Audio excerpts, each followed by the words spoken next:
Good morning Punjab. सत श्री अकाल जी सारिਆਂ ਨੂੰ। ਤੁਸੀਂ ਵੇਖ ਰਹੇ ਹੋ ਜੀ पंजाब हरियाणा हिमाचल ਤੇ ਤੁਹਾਡੇ ਨਾਲ मैं अमृता गर्ग। ਸਭ ਤੋਂ ਪਹਿਲਾਂ ਇਸ ਬੁਲੇਟਿਨ ਦੇ ਵਿੱਚ ਬਲਾਸਟ ਮਾਮਲੇ ਦੀ ਕਰ ਲੈਂਦੇ ਆ। ਬਲਾਸਟ ਦੇ ਮਾਮਲੇ ਨੂੰ ਲੈ ਕੇ ਜੇਲ੍ਹ 'ਚ ਬੰਦ ਦਵਿੰਦਰਪਾਲ ਭੁੱਲਰ ਦੀ ਰਿਹਾਈ ਦੇ ਮਾਮਲੇ ਦੇ ਵਿੱਚ ਪੰਜਾਬ ਹਰਿਆਣਾ ਹਾਈ ਕੋਰਟ 'ਚ ਸੁਣਵਾਈ ਹੋਈ ਤੇ ਸੁਣਵਾਈ ਦੌਰਾਨ ਕੋਰਟ ਨੇ ਦਿੱਲੀ ਸਰਕਾਰ ਤੋਂ ਜਵਾਬ ਮੰਗਿਆ ਤੇ ਇਸੇ ਸੰਬੰਧੀ ਪੰਜਾਬ ਸਰਕਾਰ ਨੇ ਆਪਣਾ ਜਵਾਬ ਦਾਖਲ ਵੀ ਕਰ ਦਿੱਤਾ ਹੈ।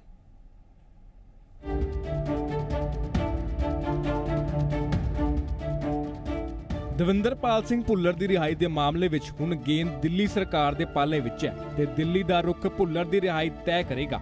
ਦਿੱਲੀ ਬਲਾਸਟ ਦੇ ਮਾਮਲੇ ਦੇ ਵਿੱਚ ਸਜ਼ਾ ਯਾਫਤਾ ਦਵਿੰਦਰਪਾਲ ਭੁੱਲਰ ਦੀ ਰਿਹਾਈ ਦੇ ਮਾਮਲੇ ਨੂੰ ਲੈ ਕੇ ਪੰਜਾਬ ਹਰਿਆਣਾ ਹਾਈ ਕੋਰਟ ਵਿੱਚ ਸੁਣਵਾਈ ਹੋਈ। ਸੁਣਵਾਈ ਦੌਰਾਨ ਕੋਰਟ ਨੇ ਦਿੱਲੀ ਸਰਕਾਰ ਤੋਂ ਜਵਾਬ ਮੰਗਿਆ ਤੇ ਇਸ ਸੰਬੰਧ ਵਿੱਚ ਪੰਜਾਬ ਸਰਕਾਰ ਨੇ ਆਪਣਾ ਜਵਾਬ ਦਾਖਲ ਕੀਤਾ। ਪੰਜਾਬ ਸਰਕਾਰ ਵੱਲੋਂ ਪੇਸ਼ ਹੋਏ additional advocate general Balbir Singh ਸੇਵਕ ਨੇ ਦੱਸਿਆ ਕਿ ਭੁੱਲਰ ਦੀ ਰਿਹਾਈ ਹੋਣੀ ਚਾਹੀਦੀ ਹੈ। ਭੁੱਲਰ ਦੀ ਸਿਹਤ ਨੂੰ ਲੈ ਕੇ ਕੋਰਟ ਨੂੰ ਜਾਣਕਾਰੀ ਦੇ ਦਿੱਤੀ ਗਈ ਹੈ। ਸਰਕਾਰ ਨੇ ਕਿਹਾ ਕਿ ਭੁੱਲਰ ਦੀ ਰਿਹਾਈ ਲਈ ਉਸ ਨੂੰ ਕੋਈ ਦਿੱਕਤ ਨਹੀਂ ਹੈ। ਬਲਬੀਰ ਸਿੰਘ ਸੇਵਕ ਨੇ ਦੱਸਿਆ ਕਿ 2016 ਤੋਂ ਲੈ ਕੇ ਹੁਣ ਤੱਕ ਪੰਜਾਬ ਸਰਕਾਰ 5 ਵਾਰ ਭੁੱਲਰ ਦੀ ਰਿਹਾਈ ਲਈ ਵਕਾਲਤ ਕਰ ਚੁੱਕੀ ਹੈ ਅਤੇ ਦਿੱਲੀ ਸਰਕਾਰ ਨੂੰ ਵੀ ਭੁੱਲਰ ਦੀ ਰਿਹਾਈ ਲਈ ਲਿਖ ਚੁੱਕੀ ਹੈ। मेरे पास दिल्ली सरकार की 6 मार्च 2022 की एक चिट्ठी है जिस विच उत्थों का जिहड़ा सेंटेंस रिव्यू कमेटी है बोर्ड है उसने विदाउट एनी रीजन इस केस नूं डेफर कर दिता टिल फर्दर ऑर्डरस। हुण ये केस कदों टेकअप हुंदा कदों नहीं हुंदा ये तां हुण दिल्ली सरकार ही जानदी। नहीं मैं मेरे मुताबिक जुरिसडिक्शन का कोई सवाल पैदा नहीं हुंदा क्योंकि जिस जेल दे विच जिस स्टेट दे विच है उस स्टेट नूं पूरियां पावरां ने कि वो प्रीमेच्योर रिलीज जिहड़ी दे चुकी है और ऑलरेडी बहुत केस ने जिहड़े सैटल्ड हो चुके हैं। ईवन साडी हाई कोर्ट ने भी इदां दे केस जिहड़े कीते ने। ਅਸੀਂ ਤਾਂ 5 ਵਾਰ ਉਹਨਾਂ ਦਾ ਜਿਹੜਾ ਕੇਸ ਹੈ on the basis of mental health good conduct and as per the jail manual recommend ਕਰ ਚੁੱਕੇ ਹਾਂ ਦਿੱਲੀ ਸਰਕਾਰ ਨੂੰ ਕਿ ਸਾਨੂੰ ਕੋਈ ਇਤਰਾਜ਼ ਨਹੀਂ ਜੇ ਇਸ ਨਾਲ ਰਿਲੀਜ਼ ਕੀਤਾ ਜਾਂਦਾ। ਦਵਿੰਦਰਪਾਲ ਸਿੰਘ ਭੁੱਲਰ ਪਿਛਲੇ 24 ਸਾਲ 7 ਮਹੀਨੇ ਤੋਂ ਜੇਲ੍ਹ 'ਚ ਬੰਦ ਹਨ। ਹੁਣ ਤੱਕ ਦਵਿੰਦਰਪਾਲ ਸਿੰਘ ਭੁੱਲਰ ਨੂੰ ਸਿਰਫ 21 ਦਿਨ ਦੀ ਪੈਰੋਲ ਮਿਲੀ ਹੈ।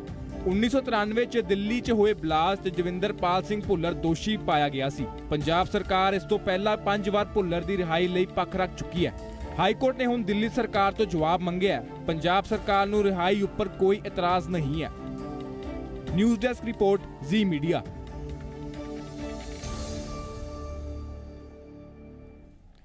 ਅਸਲ 'ਚ ਭੁੱਲਰ ਦੀ ਰਿਹਾਈ ਦੀ ਆਸ ਹੁਣ ਦਿੱਲੀ ਸਰਕਾਰ ਉੱਪਰ ਟਿਕੀ ਹੋਈ ਹੈ ਤੇ ਕੋਰਟ ਵਿੱਚ ਦਿੱਲੀ ਸਰਕਾਰ ਨੇ ਆਪਣਾ ਪੱਖ ਰੱਖਣਾ ਹੈ। ਇਸੇ ਤੇ ਇਸ ਕੇਸ ਦਾ ਪੂਰਾ ਦਾਰੋਮਦਾਰ ਹੈ। ਪੰਜਾਬ ਸਰਕਾਰ ਵੱਲੋਂ ਪੇਸ਼ ਹੋਏ additional advocate general Balbir Singh ਸੇਵਕ ਦੇ ਨਾਲ ਖਾਸ ਗੱਲਬਾਤ ਕੀਤੀ ਸਾਡੇ ਸਹਿਯੋਗੀ ਨਿਤਿਕਾ ਮਹੇਸ਼ਵਰੀ ਨੇ, ਉਹ ਵੀ ਤੁਹਾਨੂੰ ਸੁਣਾਉਂਦੇ ਹਾਂ।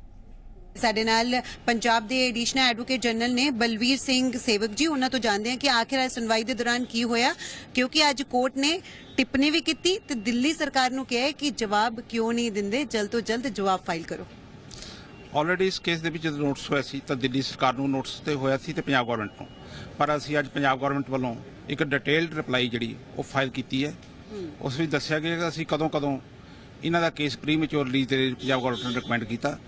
2016 ਤੋਂ ਲੈ ਕੇ ਹੁਣ ਤੱਕ ਅਸੀਂ 5 ਵਾਰ ਇਸ ਕੇਸ ਨੂੰ ਰਿਕਮੈਂਡ ਕਰ ਚੁੱਕੇ ਹਾਂ ਕਿ ਇਸ ਨੂੰ ਰਿਲੀਜ਼ ਕਰ ਦੇਣਾ ਚਾਹੀਦਾ on the ground of mental health. Sir ਕਿਵੇਂ ਦੀ ਉਹਨਾਂ ਦੀ ਹੈਲਥ ਹੈ ਤੇ ਕਦੋਂ ਪੰਜਾਬ ਸਰਕਾਰ ਜਿਹੜੀ ਹੈ ਅਪੀਲ ਕਰ ਚੁੱਕੀ ਹੈ ਤੇ ਕੀ ਕਾਰਨ ਹੈ ਕਿ ਹਾਲੇ ਤੱਕ ਫੈਸਲਾ ਜਿਹੜਾ ਹੈ ਉਹ ਦਿੱਲੀ ਸਰਕਾਰ ਨੇ ਨਹੀਂ ਲਿਆ? ਜਦੋਂ ਤੋਂ ਦਵਿੰਦਰਪਾਲ ਭੁੱਲਰ ਨੂੰ ਪੰਜਾਬ ਵਿੱਚ ਸ਼ਿਫਟ ਕੀਤਾ ਉਦੋਂ ਤੋਂ ਹੀ ਉਹ ਮੈਂਟਲ ਹਸਪੀਟਲ ਅੰਮ੍ਰਿਤਸਰ ਵਿੱਚ ਦਾਖਲ ਨੇ ਤੇ ਉਹਨਾਂ ਦੀ ਰੈਗੂਲਰਲੀ ਕੰਟੀਨਿਊਸਲੀ ਉਹਨਾਂ ਦਾ ਟ੍ਰੀਟਮੈਂਟ ਚੱਲਦਾ ਹੈ। ਹੁਣ ਤੱਕ ਉਹ ਇਸ ਕੇਸ ਦੇ ਵਿੱਚ 24 ਸਾਲ 7 ਮਹੀਨੇ ਤੇ 25 ਦਿਨ ਜਿਹੜੀ ਸਜ਼ਾ ਭੁਗਤ ਚੁੱਕੇ ਨੇ।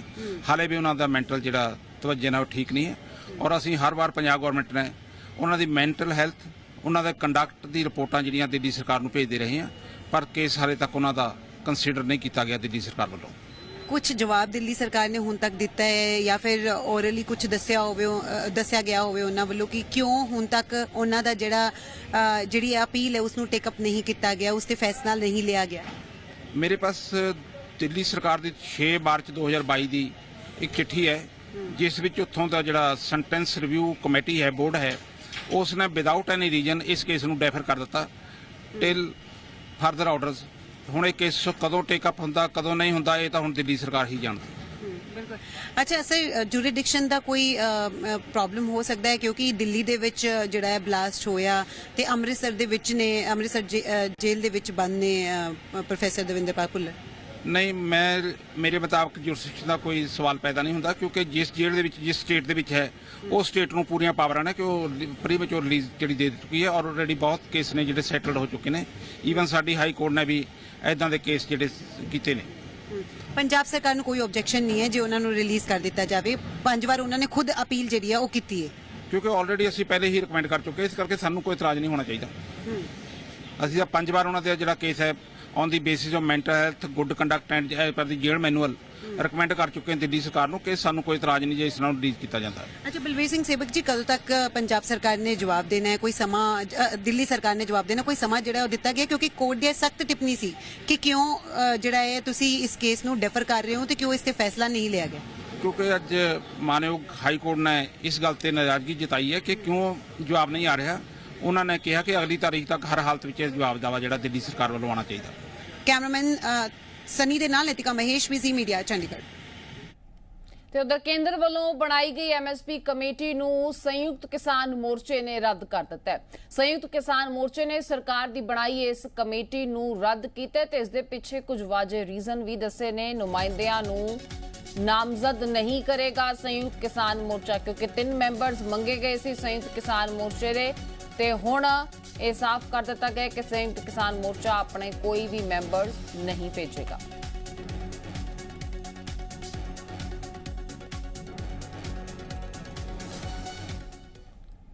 ਸੋ ਸੰਯੁਕਤ ਕਿਸਾਨ ਮੋਰਚੇ ਨੇ ਕੇਂਦਰ ਵੱਲੋਂ ਬਣਾਈ ਐਮਐਸਪੀ ਕਮੇਟੀ 'ਚ ਸ਼ਮੂਲੀਅਤ ਤੋਂ ਸਾਫ਼ ਇਨਕਾਰ ਕਰ ਦਿੱਤਾ ਹੈ। ਦੂਜੇ ਪਾਸੇ ਕੇਂਦਰ ਸਰਕਾਰ ਵੱਲੋਂ ਐਮਐਸਪੀ ਤੇ ਬਣਾਈ ਗਈ ਇਸ ਕਮੇਟੀ ਤੇ ਸਿਆਸਤ ਭਖਦੀ ਨਜ਼ਰ ਆ ਰਹੀ, ਕਿਉਂਕਿ ਵਿਰੋਧੀ ਧਿਰਾਂ ਵੀ ਇਸ ਮੁੱਦੇ ਨੂੰ ਖੂਬ ਬਣਾ ਰਹੀਆਂ ਨੇ।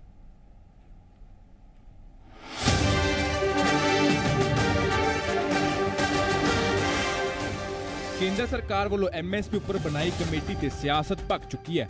ਜਿੱਥੇ ਇੱਕ ਪਾਸੇ ਸੰਯੁਕਤ ਕਿਸਾਨ ਮੋਰਚਾ ਨੇ ਸਰਕਾਰ ਦੀ ਕਮੇਟੀ ਨੂੰ ਨਕਾਰ ਦਿੱਤਾ ਹੈ, ਤਾਂ ਉੱਥੇ ਹੀ ਸਿਆਸੀ ਧਿਰਾਂ ਨੇ ਵੀ ਕੇਂਦਰ ਖਿਲਾਫ ਮੋਰਚਾ ਖੋਲ ਦਿੱਤਾ ਹੈ। ਪੰਜਾਬ ਤੋਂ ਰਾਜ ਸਭਾ ਸਾਂਸਦ ਰਾਘਵ ਚੱਡਾ ਨੇ ਇਸ ਮੁੱਦੇ ਤੇ ਕੰਮ ਰੋਕੂ ਮਤਾ ਲਿਆਂਦਾ ਹੈ। ਉਹਨਾਂ ਨੇ ਇਸ ਕਮੇਟੀ ਵਿੱਚ ਪੰਜਾਬ ਦੀ ਕੋਈ ਨੁਮਾਇੰਦਗੀ ਨਾ ਹੋਣ ਉੱਪਰ ਵੱਡੇ ਸਵਾਲ ਚੁੱਕੇ ਹਨ। ਦੁੱਖ ਦੀ ਗੱਲ ਇਹ ਹੈ ਕਿ ਜਿਹੜੀ ਕਮੇਟੀ ਅੱਜ ਬਣਾਈ ਗਈ ਉਸ ਕਮੇਟੀ ਚੋਂ ਪੰਜਾਬ ਨੂੰ ਬਾਹਰ ਰੱਖਿਆ ਗਿਆ। ਕਮੇਟੀ ਦੇ ਵਿੱਚ ਜਿਹੜੇ ਮੈਂਬਰਸ ਨੂੰ, ਬੰਦਿਆਂ ਨੂੰ ਸ਼ਾਮਿਲ ਕੀਤਾ ਗਿਆ ਹੈ, ਉਹ ਜਾਂ ਤੋਂ ਬੀਜੇਪੀ ਦੇ ਮੈਂਬਰ ਹੈ ਜਾਂ ਫਿਰ ਕਾਲੇ ਕਾਨੂੰਨਾਂ ਦੇ ਸਪੋਰਟਰ। ਕਿਆ ਇਹੋ ਜਿਹੇ ਲੋਕਾਂ ਤੋਂ ਕਿਸਾਨਾਂ ਦੇ ਭਲੇ ਦੀ ਉਮੀਦ ਕੀਤੀ ਜਾ ਸਕਦੀ ਹੈ? ਮੈਂ ਪੰਜਾਬ ਦਾ ਰਾਜ ਸਭਾ ਮੈਂਬਰ ਹੋਣ ਦੇ ਨਾਤੇ ਅੱਜ ਇਸ ਮੁੱਦੇ ਨੂੰ ਪਾਰਲੀਮੈਂਟ ਦੇ ਵਿੱਚ ਚੱਕਣ ਜਾ ਰਹੇ ਹਾਂ। ਨਾਲ ਦੇ ਨਾਲ ਇੱਕ ਸਸਪੈਂਸ਼ਨ ਨੋਟਿਸ ਫਾਈਲ ਕੀਤਾ ਹੈ ਤੇ ਕੇਂਦਰ ਸਰਕਾਰ ਦੇ ਇਸ ਫੈਸਲੇ ਦਾ ਵਿਰੋਧ ਕਰਾਂਗੇ। ਉੱਥੇ ਹੀ ਸੰਯੁਕਤ ਕਿਸਾਨ ਮੋਰਚੇ ਨੂੰ ਵੀ ਕੇਂਦਰ ਵੱਲੋਂ ਬਣਾਈ ਐਮਐਸਪੀ ਕਮੇਟੀ ਤੇ ਇਤਰਾਜ਼ ਹੈ। ਕਿਸਾਨਾਂ ਨੇ ਕੁਝ ਤੱਥਾਂ ਨੂੰ ਸਾਹਮਣੇ ਰੱਖਦਿਆਂ ਆਪਣਾ ਇਤਰਾਜ਼ ਜ਼ਾਹਿਰ ਕੀਤਾ ਹੈ। ਕਿਸਾਨਾਂ ਨੇ ਇਤਰਾਜ਼ ਉੱਪਰ ਨਜ਼ਰ ਮਾਰੀ ਹੈ ਤਾਂ ਉਹਨਾਂ ਨੂੰ ਵੱਡੀ ਇਤਰਾਜ਼ ਹੈ ਕਿ ਖੇਤੀ ਕਾਨੂੰਨਾਂ ਦੀ ਵਕਾਲਤ ਕਰਨ ਵਾਲੇ ਕਮੇਟੀ 'ਚ ਸ਼ਾਮਲ ਕੀਤੇ ਗਏ ਹਨ। ਕਮੇਟੀ ਦੇ ਚੇਅਰਮੈਨ ਸਾਬਕਾ ਖੇਤੀਬਾੜੀ ਸਕੱਤਰ ਸੰਜੇ ਅਗਰਵਾਲ ਨੇ ਖੇਤੀ ਕਾਨੂੰਨ ਬਣਾਏ ਤਾਂ ਅੰਤ ਤੱਕ ਵਕਾਲਤ ਕੀਤੀ ਸੀ। ਨੀਤੀ ਆਯੋਗ ਦੇ ਮੈਂਬਰ ਰਮੇਸ਼ ਚੰਦ ਤੋਂ ਵੀ ਐਸਕੇਐਮ ਨੂੰ ਇਤਰਾਜ਼ ਹੈ। ਰਮੇਸ਼ ਚੰਦ ਨੇ 3 ਖੇਤੀ ਕਾਨੂੰਨਾਂ ਦਾ ਖਰੜਾ ਤਿਆਰ ਕੀਤਾ ਸੀ। ਕਿਸਾਨ ਆਗੂਆਂ ਦੇ ਨਾਂ ਤੇ ਸਰਕਾਰ ਵੱਲੋਂ ਖੇਤੀ ਕਾਨੂੰਨਾਂ ਦੀ ਵਕਾਲਤ ਕਰਨ ਵਾਲਿਆਂ ਨੂੰ ਰੱਖਣ ਤੇ ਇਤਰਾਜ਼ ਹੈ। ਸਾਰੇ ਲੋਕਾਂ ਦਾ ਸਿੱਧੇ ਤੌਰ ਤੇ ਭਾਜਪਾ ਜਾਂ ਆਰਐਸਐਸ ਨਾਲ ਜੁੜੇ ਹੋਣ ਦਾ ਇਲਜ਼ਾਮ ਹੈ। ਕਮੇਟੀ ਦੇ ਏਜੰਡੇ ਵਿੱਚ ਐਮਐਸਪੀ ਉੱਤੇ ਕਾਨੂੰਨ ਬਣਾਉਣ ਦਾ ਕੋਈ ਜ਼ਿਕਰ ਨਹੀਂ ਹੋਣ ਤੇ ਇਤਰਾਜ਼ ਕਿਸਾਨਾਂ ਨੇ ਪ੍ਰਗਟਾਇਆ ਸੀ। ਉਹਦੇ ਵਿੱਚ ਜਿਹੜੇ ਸੰਜੇ ਅਗਰਵਾਲ ਜੀ ਚੇਅਰਮੈਨ ਜਾਂ ਜਿਹੜੇ ਪਹਿਲੋਂ ਨੀਤੀ ਆਯੋਗ ਦੇ ਮੈਂਬਰ ਵੀ ਆ, ਰਮੇਸ਼ ਚੰਦ ਦੀ ਵੀ ਉਸ ਕਮੇਟੀ ਦੇ ਮੈਂਬਰ ਨੇ ਤੇ ਹੋਰ ਵੀ ਅਸੀਂ ਨਾਂ ਪੜ੍ਹੇ ਨੇ। ਇਹ ਸਾਰੇ ਬੰਦੇ ਜਿਹੜੇ 3 ਖੇਤੀ ਦੇ ਕਾਲੇ ਕਾਨੂੰਨ ਲਿਆਂਦੇ ਸੀ ਉਹਦੇ ਹਮਾਇਤੀ ਰਹੇ ਨੇ। ਔਰ ਇਹਨਾਂ ਕੋਲੇ ਅਸੀਂ ਕਿਸਾਨਾਂ ਦੀ ਐਮਐਸਪੀ ਗਰੰਟੀ ਕਾਨੂੰਨ ਬਣਾਉਣ ਤੇ ਕੋਈ ਆਸ ਨਹੀਂ ਕਰ ਸਕਦੇ। ਅਸਲ ਵਿੱਚ ਇਹ ਐਮਐਸਪੀ ਗਰੰਟੀ ਕਾਨੂੰਨ ਬਣਾਉਣ ਦੇ ਨਾਂ ਤੇ ਕਿਸਾਨਾਂ ਦੇ ਅੱਖਾਂ ਵਿੱਚ ਘੱਟਾ ਪਾ ਦਿੱਤਾ ਵਾ। ਜੇ ਕੋਈ ਵੀ ਲੀਡਰ ਇਸ ਐਮਐਸਪੀ ਕਮੇਟੀ ਦਾ ਹਿੱਸਾ ਬਣਿਆ, ਇਹਦਾ ਫੈਸਲਾ ਸਾਡੇ ਦੇਸ਼ ਦੇ ਕਿਸਾਨਾਂ ਮਜ਼ਦੂਰਾਂ ਦੇ ਉਲਟ ਆਉਣਾ ਤੇ ਫਿਰ ਆਮ ਲੋਕਾਂ ਦੇ ਵਿੱਚੋਂ ਕਿਸਾਨਾਂ ਆਗੂਆਂ ਦਾ ਭਰੋਸਾ ਖਤਮ ਹੋਊਗਾ। ਹਾਲਾਂਕਿ ਖੇਤੀਬਾੜੀ ਮੰਤਰੀ ਨਰਿੰਦਰ ਤੋਮਰ ਨੇ ਕਿਸਾਨ ਜਥੇਬੰਦੀਆਂ ਨੂੰ ਕਿਹਾ ਕਿ ਬਾਹਰੀ ਵਿਰੋਧੀ ਦੀ ਥਾਂ ਆਪਣੇ ਨੁਮਾਇੰਦਿਆਂ ਕਮੇਟੀ ਵਿੱਚ ਭੇਜੋ ਅਤੇ ਅੰਦਰ ਆ ਕੇ ਆਪਣਾ ਪੱਖ ਰੱਖੋ। कुल मिला के जब आंदोलन समाप्त हुआ, आंदोलन के जो नेता थे उनसे जो बात हुई है उसका पालन किया गया है। संयुक्त किसान मोर्चा से हम लोगों ने कई बार, हमारे अधिकारियों ने चर्चा की कि वो 3 नाम सुझाएं, उन्होंने नाम नहीं दिए। तो आज भी कमेटी में आप देखेंगे कि वो स्थान रिक्त छोड़ा गया है। सरकार की तरफ से पूरी तरह पारदर्शिता है और जो कहा गया है उस दिशा में सरकार आगे बढ़ रही है। मुझे लगता है कि जो बात है किसी के मन में, वो जब कमेटी में आए तो कहें, फोरम खुला हुआ है। ਕਾਬਿਲ ਗੌਰ ਹੈ ਕਿ ਕਿਸਾਨ ਅੰਦੋਲਨ ਦੌਰਾਨ ਐਮਐਸਪੀ ਤੇ ਕਾਨੂੰਨ ਕਿਸਾਨਾਂ ਦੀ ਮੁੱਖ ਮੰਗ ਸੀ। ਸਮਝੌਤੇ ਵਿੱਚ ਸਰਕਾਰ ਨੇ ਕਮੇਟੀ ਬਣਾਉਣ ਦਾ ਭਰੋਸਾ ਦਿੱਤਾ ਸੀ। ਹੁਣ ਕਮੇਟੀ ਬਣੀ ਹੈ, ਪਰ ਕਮੇਟੀ ਵਿੱਚ ਸ਼ਾਮਲ ਬਹੁਤੇ ਮੈਂਬਰਾਂ ਨੂੰ ਲੈ ਕੇ ਐਸਕੇਐਮ ਨੇ ਆਪਣੀ ਬੇਭਰੋਸਗੀ ਜ਼ਾਹਿਰ ਕੀਤੀ ਹੈ। ਨਿਊਜ਼ ਡੈਸਕ ਰਿਪੋਰਟ, ਜ਼ੀ ਮੀਡੀਆ।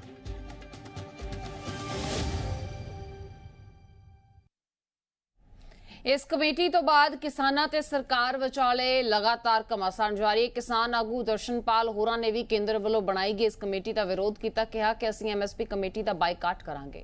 ਹੋਰ ਕੀ ਕੁਝ ਉਹਨਾਂ ਨੇ ਕਿਹਾ, ਉਹਨਾਂ ਦੀ ਜ਼ੁਬਾਨੀ ਸੁਣਦੇ ਹਾਂ।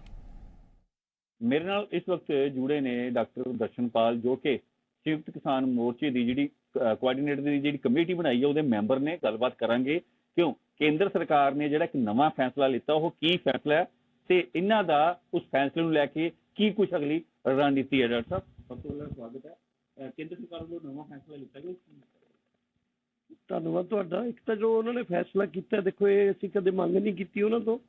ਅਸੀਂ ਹਮੇਸ਼ਾ ਇਹ ਕਿਹਾ ਕਿ ਕੇਂਦਰ ਸਰਕਾਰ ਪਾਰਲੀਮੈਂਟ ਦੇ ਵਿੱਚ ਕਾਨੂੰਨ ਬਣਾਵੇ ਜੋ ਐਮਐਸਪੀ ਦੀ ਗਰੰਟੀ ਕਰੇ ਤੇ ਐਮਐਸਪੀ ਤੇ ਖਰੀਦ ਦੀ ਗਰੰਟੀ ਕਰੇ। ਫਿਰ ਅਸੀਂ ਉਹਨਾਂ ਨੂੰ ਕਿਹਾ ਵੀ ਜੇ ਤੁਸੀਂ ਕਮੇਟੀ ਵੀ ਬਣਾ ਰਹੇ ਹੋ ਤਾਂ ਕਮੇਟੀ ਕੇਵਲ ਔਰ ਕੇਵਲ ਐਮਐਸਪੀ ਤੇ ਬਣਾਓ। ਐਮਐਸਪੀ ਤੋਂ ਬਣਾਓ ਦਾ ਮਤਲਬ ਅਸੀਂ ਜੋ ਉਹਦੀ ਉਹਨਾਂ ਨੂੰ ਬਕਾਇਦਾ ਲਿਖ ਕੇ ਵੀ ਦਿੱਤਾ ਕਿ ਉਹ ਕਮੇਟੀ ਦਾ ਇੱਕੋ ਹੀ ਕੰਮ ਹੋਊਗਾ, ਡਰਾਫਟ ਕਰਨਾ ਉਹ ਬਿੱਲ, ਜਿਹੜਾ ਬਿੱਲ ਕਾਨੂੰਨ ਦਾ ਰੂਪ ਲੈ ਕੇ ਐਮਐਸਪੀ ਦੀ ਖਰੀਦ ਦੀ ਤੇ ਐਮਐਸਪੀ ਦੀ ਗਰੰਟੀ ਕਰੂਗਾ।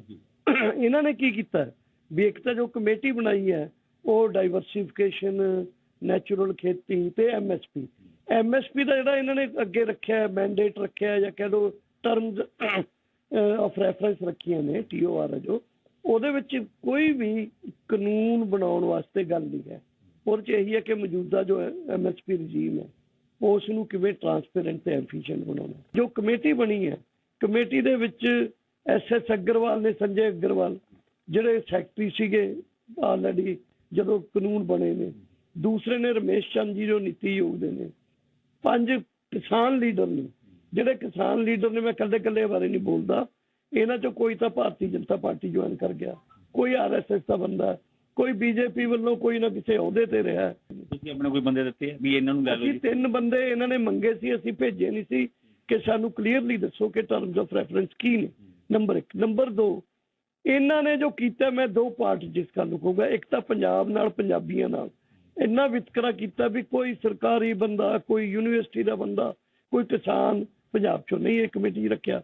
ਹੁਣ SKM ਦੇ 3 ਬੰਦੇ ਰਹਿੰਦੇ ਨੇ, ਜ਼ਰੂਰੀ ਨਹੀਂ SKM ਦਾ ਇੱਕ ਟਕੈਤ ਚਲਾ ਜਾਵੇ, ਇੱਕ ਕੋਈ ਹਰਿਆਣੇ ਦਾ ਚਲੇ ਜਾਵੇ, ਇੱਕ ਕੋਈ ਹੋਰ ਬੰਗਾਲ ਦਾ ਚਲੇ ਜਾਵੇ, ਕਰਨਾਟਕ ਦਾ ਚਲੇ ਜਾਵੇ। ਸੋ ਇਹ ਇਹਨਾਂ ਨੇ ਐ ਪੇਸ਼ ਕੀਤਾ, ਸੱਚੀ ਮੁੱਚੀ ਐ ਲੱਗਦਾ ਵੀ SKM ਦੇ 3 ਬੰਦੇ ਸ਼ਾਇਦ ਪੰਜਾਬ ਦੇ ਹੀ ਹੋਣਗੇ। ਇਹ ਇੱਕ ਤਰ੍ਹਾਂ ਦਾ ਭੁਲੇਖਾ ਪਾਉਣ ਦੀ ਕੋਸ਼ਿਸ਼ ਕਰ ਰਿਹਾ ਕੇਂਦਰ। ਅਸੀਂ ਟਰਮਸ ਆਫ ਰੈਫਰੈਂਸ ਕਮੇਟੀ ਦੀ ਬਣਤਰ ਨੂੰ ਦੇਖ ਕੇ ਤੈਅ ਕੀਤਾ ਜਾਂ ਫੈਸਲਾ ਕੀਤਾ ਕਿ ਅਸੀਂ ਇਸ ਧੋਖੇ 'ਚ ਨਹੀਂ ਆਵਾਂਗੇ। ਇਹ ਧੋਖਾ ਕਿਸਾਨਾਂ ਦੇ ਨਾਲ, ਉਹਨਾਂ ਦੇ ਅੱਖਾਂ 'ਚ ਘੱਟਾ ਪਾਉਣ ਵਾਲੀ ਗੱਲ ਹੈ। ਇਸ ਲਈ ਅਸੀਂ ਇਸ ਕਮੇਟੀ ਨੂੰ ਰੱਦ ਕਰਾਂਗੇ। ਪਟਿਆਲਾ ਤੋਂ ਬਲਿੰਦਰ ਸਿੰਘ, ਜ਼ੀ ਮੀਡੀਆ। ਉਧਰ ਗੁਜਰਾਤ ਬੰਦਰਗਾਹ ਤੋਂ 75 ਕਿਲੋ ਹੈਰੋਇਨ ਮਾਮਲੇ ਦੇ ਵਿੱਚ ਮਲੇਰਕੋਟਲਾ ਅਤੇ ਗੁਜਰਾਤ ਪੁਲਿਸ ਨੇ ਫਰੀਦਕੋਟ ਜੇਲ੍ਹ ਤੋਂ 7 ਦਿਨ ਦੇ ਪ੍ਰੋਡਕਸ਼ਨ ਵਾਰੰਟ ਤੇ ਲਏ ਗਏ ਗੈਂਗਸਟਰ ਬੱਗਾ ਖਾਨ ਦਾ ਰਿਮਾਂਡ ਖਤਮ ਹੋਣ ਤੋਂ ਬਾਅਦ ਮੁੜ ਉਸ ਨੂੰ ਅਦਾਲਤ 'ਚ ਪੇਸ਼ ਕੀਤਾ, ਜਿੱਥੇ ਅਦਾਲਤ ਨੇ ਮੁਲਜ਼ਮ ਦਾ ਮੁੜ ਪੁਲਿਸ ਨੂੰ 2 ਦਿਨ ਦਾ ਰਿਮਾਂਡ ਦੇ ਦਿੱਤਾ। ਮਲੇਰਕੋਟਲਾ ਦੇ SPD ਅਨਿਲ ਕੁਮਾਰ ਨੇ ਦੱਸਿਆ ਕਿ ਉਹਨਾਂ ਵੱਲੋਂ ਗੁਜਰਾਤ ਪੁਲਿਸ ਨਾਲ ਮਿਲ ਕੇ ਸ਼ਹਿਰ ਦੇ ਕਈ ਲੋਕਾਂ ਤੋਂ ਪੁੱਛਗਿੱਛ ਕੀਤੀ ਗਈ। ਇਸ ਦੇ ਵਿੱਚ ਜਾਂਚ ਲਈ ਦੀਪਕ ਕਿੰਦਰ ਤੇ ਹੋਰ ਕਈ ਲੋਕਾਂ ਨੂੰ ਹਿਰਾਸਤ 'ਚ ਲਿਆ ਗਿਆ ਅਤੇ ਜਿਸ ਕੰਟੇਨਰ ਵਿੱਚੋਂ ਹੈਰੋਇਨ ਬਰਾਮਦ ਹੋਈ ਹੈ, ਪੁਲਿਸ ਵੱਲੋਂ ਕੰਟੇਨਰ ਮਾਲਕ ਤੋਂ ਵੀ ਪੁੱਛ ਪੜਤਾਲ ਕੀਤੀ ਜਾ ਰਹੀ ਹੈ।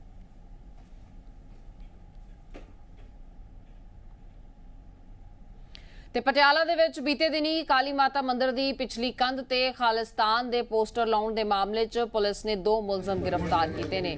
IG ਮੁਖਵਿੰਦਰ ਸਿੰਘ ਛੀਨਾ ਨੇ ਦੱਸਿਆ ਕਿ ਮੁਲਜ਼ਮ ਹਰਵਿੰਦਰ ਕੁਝ ਸਮਾਂ ਪਹਿਲਾਂ ਮਲੇਸ਼ੀਆ ਗਿਆ ਸੀ, ਜਿੱਥੇ ਉਸਦੇ ਸੰਬੰਧ ਖਾਲਿਸਤਾਨੀ ਸਮਰਥਕਾਂ ਦੇ ਨਾਲ ਬਣੇ ਤੇ ਇਸ ਤੋਂ ਬਾਅਦ ਇਹ ਪੂਰੀ ਗਤੀਵਿਧੀ ਨੂੰ ਅੰਜਾਮ ਦਿੱਤਾ ਗਿਆ। ਉਹਨਾਂ ਨੇ ਕਿਹਾ ਕਿ ਮਾਣਯੋਗ ਅਦਾਲਤ ਤੋਂ ਦੋਹਾਂ ਦਾ ਰਿਮਾਂਡ ਲੈ ਕੇ ਸਖਤੀ ਨਾਲ ਇਹਨਾਂ ਤੋਂ ਪੁੱਛਗਿੱਛ ਕਰਕੇ ਅਹਿਮ ਖੁਲਾਸੇ ਹੋਣ ਦੀ ਸੰਭਾਵਨਾ ਹੈ।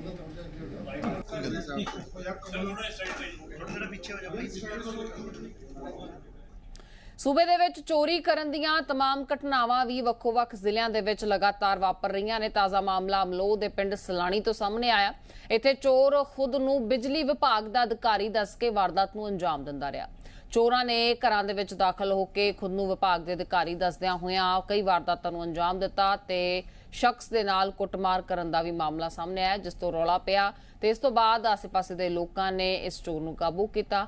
2 ਮੌਕੇ ਤੋਂ ਫਰਾਰ ਹੋ ਗਏ, ਉਹਨਾਂ ਦੀ ਭਾਲ ਜਾਰੀ ਹੈ। ਇੱਕ ਨੂੰ ਜ਼ਰੂਰ ਕਾਬੂ ਕਰ ਲਿਆ ਗਿਆ। ਮੈਨੂੰ ਕਹਿਣ ਲੱਗੇ ਵੀ ਤੁਸੀਂ ਕੁੰਡੀ ਲਾਉਣੇ, ਮੈਂ ਕਿਹਾ ਦੇਖ ਲਓ ਵੀ ਅੰਦਰ ਕੁੰਡੀ ਕਿੱਥੇ ਲੱਗੀ ਹੋਈ ਹੈ। ਕਹਿੰਦਾ ਨਹੀਂ ਅੰਦਰ ਆ ਕੇ ਦਿਖਾਓ। ਤਾਂ ਰਸੋਈ 'ਚ ਉਹਨਾਂ ਨੇ ਮੇਰੀ ਰਸੋਈ 'ਚ ਖੋਲ ਕੇ ਦੇਖਿਆ, ਦੂਜਾ ਕਮਰਾ ਦੇਖਿਆ, ਇੱਧਰਲੇ ਕਮਰੇ ਨੂੰ ਮੇਰੀ ਕੁੰਡੀ ਲੱਗੀ ਹੋਈ ਸੀ। ਕਹਿੰਦਾ ਇੱਧਰ ਅੰਦਰ ਵੜ ਕੇ ਦਿਖਾਓ। ਮੈਂ ਕਿਹਾ ਮੈਂ ਇੱਧਰ ਨਹੀਂ ਜਾਣਾ ਹੈਗਾ, ਤੁਸੀਂ ਜੋ ਵੀ ਦੇਖਣਾ ਅੰਦਰ ਵੜ ਕੇ ਦੇਖ ਲਓ, ਅੰਦਰ ਵੜ ਕੇ ਦੇਖ ਲਓ। ਕਹਿੰਦਾ ਨਹੀਂ ਤੁਸੀਂ ਖੋਲ ਕੇ ਦਿਖਾਓ। ਮੈਂ ਕੁੰਡਾ ਨਹੀਂ ਖੋਲਿਆ। ਇੱਕ ਬੰਦੇ ਨੇ ਨਾ ਮੈਨੂੰ ਬਾਂਹ ਖਿੱਚ ਕੇ ਘੜੀਸ ਕੇ ਮੈਨੂੰ ਲੋਬੀ 'ਚੋਂ ਅੰਦਰ ਲੈ ਕੇ ਜਾਂਦਾ ਸੀ। ਤਾਂ ਮੈਂ ਮੋਟਰਸਾਈਕਲ ਸਾਡਾ ਲੋਬੀ 'ਚ ਖੜਿਆ ਸੀ ਤੇ ਮੈਂ ਜਦੋਂ ਤੋਂ ਬਾਂਹ ਚੜਾਈ ਮੈਂ ਪਿੱਛੇ ਨੂੰ ਗਿਰ ਗਈ। ਤਾਂ ਉਹਨਾਂ ਨੇ ਮੇਰੇ ਨਾਲੇ ਕੁੱਟਮਾਰ ਕੀਤੀ, ਉਹਨਾਂ ਨਾਲ ਮੇਰਾ ਗਲ ਕੁੱਟਤਾ ਤੇ ਦੇਖ ਲਓ ਮੇਰੇ ਕਿੰਨੇ ਨਿਸ਼ਾਨ ਪਏ ਹੋਣਗੇ। ਮੈਚਿੰਗ ਸੰਬੰਧੀ ਕੋਈ ਮਾਮਲਾ ਸਾਡੇ ਸਾਹਮਣੇ ਆਇਆ ਸੀਗਾ। ਹੁਣੇ ਅਸੀਂ ਸਿਵਲ ਹਸਪੀਟਲ ਅਮਲੋਹ ਆਏ ਹਾਂ। ਉਹ ਲੇਡੀ ਇਸ ਸੰਬੰਧ 'ਚ ਇੱਥੇ ਹਸਪੀਟਲ 'ਚ ਐਡਮਿਟ ਹੋਏ ਆ। ਸੋ ਉਹਨਾਂ ਦਾ ਜੋ ਬਿਆਨ ਹੋਊਗਾ, ਬਿਆਨ ਤੇ ਉਹਨਾਂ ਦਾ ਲੈ ਕੇ ਉਹਨਾਂ ਦਾ ਬਿਆਨ ਤੇ ਜੋ ਵੀ ਕਾਰਵਾਈ ਹੋਊਗੀ ਫਿਰ ਉਹ ਅਮਲ 'ਚ ਲਿਆਂਦੀ ਜਾਊਗੀ। ਤੇ ਮੋਹਾਲੀ ਵਿਖੇ ਮਸ਼ਹੂਰ ਪੰਜਾਬੀ ਗੀਤਕਾਰ ਜਾਨੀ ਦੀ ਗੱਡੀ ਦਾ ਐਕਸੀਡੈਂਟ ਹੋਣ ਦੀ ਖਬਰ ਸਾਹਮਣੇ ਆਈ। ਹਾਦਸਾ ਤੇਜ਼ ਰਫ਼ਤਾਰ ਕਰਕੇ ਵਾਪਰਿਆ। ਜਾਣਕਾਰੀ ਮੁਤਾਬਕ ਇਸ ਐਕਸੀਡੈਂਟ ਦੌਰਾਨ ਇਸ ਗੱਡੀ ਨੇ ਕਈ ਪਲਟੀਆਂ ਖਾਧੀਆਂ। ਇਸ ਹਾਦਸੇ 'ਚ ਜਾਨੀ ਨੁਕਸਾਨ ਤਾਂ ਨਹੀਂ ਹੋਇਆ, ਪਰ ਜ਼ਾਹਿਰ ਹੈ ਕਿ ਗੱਡੀ ਦੀ ਹਾਲਤ ਕਾਫੀ ਖਸਤਾ ਹੈ।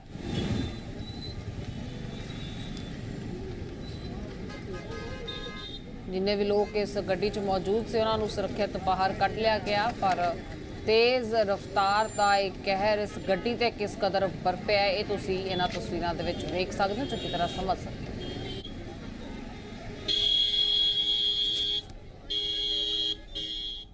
ਤੇ ਉਧਰ ਸਾਬਕਾ ਵਿਧਾਇਕ ਸਿਮਰਜੀਤ ਸਿੰਘ ਬੈਂਸ ਦੇ ਖਿਲਾਫ ਜਬਰ ਜਨਾਹ ਦੇ ਇਲਜ਼ਾਮਾਂ ਤਹਿਤ 14 ਦਿਨ ਦੀ ਨਿਆਇਕ ਹਿਰਾਸਤ ਦੇ ਵਿੱਚ ਉਹਨਾਂ ਨੂੰ ਭੇਜ ਦਿੱਤਾ ਗਿਆ ਹੈ।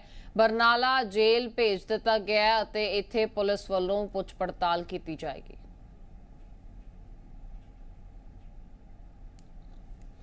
ਇਸ ਸਭ ਵਿਚਾਲੇ ਬਲਵਿੰਦਰ ਬੈਂਸ ਹੋਰਾਂ ਨੇ ਸੋਮਵਾਰ ਨੂੰ ਜਬਰ ਜਨਾਹ ਦੀ ਪੀੜਤ ਮਹਿਲਾ ਦੇ ਖਿਲਾਫ ਪ੍ਰੈਸ ਕਾਨਫਰੰਸ ਕੀਤੀ।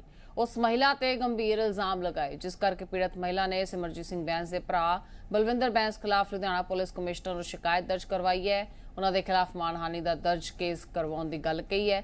ਪੀੜਤਾ ਨੇ ਵੀ ਕਿਹਾ ਕਿ ਬਲਵਿੰਦਰ ਬੈਂਸ ਨੇ ਜੋ ਵੀ ਇਲਜ਼ਾਮ ਉਸ ਤੇ ਲਗਾਏ ਨੇ ਉਹ ਸਭ ਬੇਬੁਨਿਆਦ ਨੇ।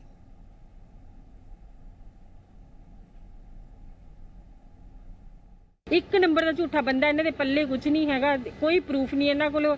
ਬੈਂਸ ਨੂੰ ਕੋਰਟ ਸਜ਼ਾ ਦੇ ਰਹੀ ਹੈ, ਪੁਲਿਸ ਵੀ ਆਪਣਾ ਕੰਮ ਕਰ ਰਹੀ ਹੈ ਤੇ ਇਹਨਾਂ ਨੂੰ ਤੜਪਣਾ ਇਹ ਹੈ ਕਿ ਇਹਨਾਂ ਦੇ ਪੱਲੇ ਕੁਝ ਹੈ ਹੀ ਨਹੀਂ ਹੈਗਾ ਉਹਨੂੰ ਪ੍ਰੂਫ ਕਰਨ ਵਾਸਤੇ ਸਿਮਰਜੀਤ ਬੈਂਸ ਨੂੰ। ਤੇ ਸੰਸਦ ਸਿਮਰਨਜੀਤ ਸਿੰਘ ਮਾਨ ਹੋਰਾਂ ਦੀ ਪੱਗ ਲਾਉਣ ਵਾਲਾ ਬਿਆਨ ਦੇਣ ਵਾਲੇ ਜਸਵੰਤ ਸਿੰਘ ਭਾਟਾ ਨੇ ਭਾਵੇਂ ਫੇਸਬੁੱਕ ਤੇ ਮਾਫੀ ਮੰਗ ਲਈ, ਪਰ ਬਾਵਜੂਦ ਇਸ ਦੇ ਜਥੇਬੰਦੀਆਂ 'ਚ ਰੋਸ ਹੈ। ਇਸ ਦੇ ਤਹਿਤ ਵੱਖੋ-ਵੱਖ ਜਥੇਬੰਦੀਆਂ ਨੇ ਐਸਐਸਪੀ ਨੂੰ ਮੰਗ ਪੱਤਰ ਦੇ ਕੇ ਜਸਵੰਤ ਸਿੰਘ ਭਾਟਾ ਦੇ ਖਿਲਾਫ ਕਾਰਵਾਈ ਦੀ ਮੰਗ ਕੀਤੀ ਹੈ। ਇਲਜ਼ਾਮ ਲਗਾਇਆ ਕਿ ਉਸਨੇ ਦਸਤਾਰ ਦੇ ਖਿਲਾਫ ਇਹ ਵਿਵਾਦਤ ਟਿੱਪਣੀ ਕੀਤੀ ਹੈ, ਜਿਸ ਕਰਕੇ ਕਾਨੂੰਨੀ ਕਾਰਵਾਈ ਹੋਣੀ ਚਾਹੀਦੀ ਹੈ। ਤੇ ਦੱਸ ਦਈਏ ਕਿ ਸਿਮਰਨਜੀਤ ਸਿੰਘ ਮਾਨ ਨੇ ਜਦੋਂ ਸ਼ਹੀਦ ਭਗਤ ਸਿੰਘ ਖਿਲਾਫ ਬਿਆਨ ਦਿੱਤਾ, ਉਹਨਾਂ ਨੂੰ ਅੱਤਵਾਦੀ ਕਿਹਾ, ਤਾਂ ਇਸ ਦੇ ਵਿਰੋਧ ਵਜੋਂ ਹੀ ਜਸਵੰਤ ਸਿੰਘ ਭਾਟਾ ਨੇ ਪੱਗ ਲਾਉਣ ਵਾਲਾ ਬਿਆਨ ਦਿੱਤਾ ਸੀ। ਇੱਕ ਗੁਰਸਿੱਖ ਜਿਹੜਾ ਆਗੂ ਆ ਸਰਦਾਰ ਸਿਮਰਜੀਤ ਸਿੰਘ ਮਾਨ, ਉਹਦੀ ਦਸਤਾਰ ਲਾਉਣ ਤੇ ਉਹਦੇ ਜੁੱਤੀਆਂ ਮਾਰਨ ਦੇ ਮੁਆਵਜ਼ੇ 'ਚ 5,01,000 ਰੁਪਇਆ ਦੇਣ ਦੀ ਉਹ ਗੱਲ ਕਰ ਰਿਹਾ ਤੇ ਸ਼ਰੇਆਮ ਇੱਥੇ ਕਰ ਰਿਹਾ। ਤੇ ਇਹ ਵੀ ਗੱਲ ਕਹਿੰਦਾ ਸੁਣਿਆ ਕਿ ਉਹ ਕਹਿੰਦਾ ਹਰ ਬੰਦੇ ਨੂੰ ਬੋਲਣ ਦੀ ਆਜ਼ਾਦੀ ਹੈ। ਇੰਨੀ ਵੀ ਆਜ਼ਾਦੀ ਇਹ ਜਿਹੜਾ ਸਾਡਾ ਸੰਵਿਧਾਨ ਹੈ ਇਸ ਤਰ੍ਹਾਂ ਦੀ ਆਜ਼ਾਦੀ ਨਹੀਂ ਦਿੰਦਾ ਕਿ ਕਿਸੇ ਦੇ ਧਾਰਮਿਕ ਚਿੰਨ੍ਹ ਦੇ ਨਾਲ ਤੇ ਭਾਵਨਾਵਾਂ ਨਾਲ ਖਿਲਵਾੜ ਕੀਤਾ ਜਾਵੇ। ਸੋ ਅੱਜ ਅਸੀਂ ਜਿਹੜਾ ਸਾਡਾ ਪਹਿਲਾ ਕਦਮ ਆ ਵੀ ਕਾਨੂੰਨਨ ਤੌਰ ਤੇ ਅਸੀਂ ਜਿਹੜੀ ਇੱਕ ਆਪਣਾ ਮੈਮੋਰੈਂਡਮ ਐਸਐਸਪੀ ਸਾਹਿਬ ਨੂੰ ਦਿੱਤਾ, ਬੜਾ ਚੰਗਾ ਲੱਗਾ। ਉਹਨਾਂ ਨੇ ਸਾਨੂੰ ਇਸ ਗੱਲ ਲਈ ਵਿਸ਼ਵਾਸ ਵੀ ਦਿਵਾਇਆ ਤੇ ਬੜਾ ਚੰਗਾ ਸਹਿਯੋਗ। ਤੇ ਹੁਣ ਰੁਕ ਕਰਾਂਗੇ 3 ਮਿੰਟ ਦੇ ਵਿੱਚ ਦੀ ਖਬਰਾਂ ਦਾ। ਕੱਲ ਐਮਐਸਪੀ ਲਈ ਬਣਾਈ ਕਮੇਟੀ ਦੀ ਕਰ ਲੈਂਦੇ ਆ, ਜਿਸ ਦਾ ਮੁੱਖ ਮੰਤਰੀ ਮਾਨ ਨੇ ਵੀ ਵਿਰੋਧ ਕੀਤਾ। ਉਹਨਾਂ ਕਿਹਾ ਕਿ ਇਸ ਕਮੇਟੀ 'ਚ ਪੰਜਾਬ ਨੂੰ ਨੁਮਾਇੰਦਗੀ ਨਾ ਦੇਣ ਦੀ ਸਰਕਾਰ ਦੀ ਚਾਲ ਹੈ। ਐਮਐਸਪੀ ਸਾਡਾ ਕਾਨੂੰਨੀ ਅਧਿਕਾਰ ਹੈ। ਇਸ ਕਮੇਟੀ 'ਚ ਕੇਂਦਰ ਨੂੰ ਪੰਜਾਬ ਦੀ ਨੁਮਾਇੰਦਗੀ ਯਕੀਨੀ ਬਣਾਉਣੀ ਚਾਹੀਦੀ ਹੈ।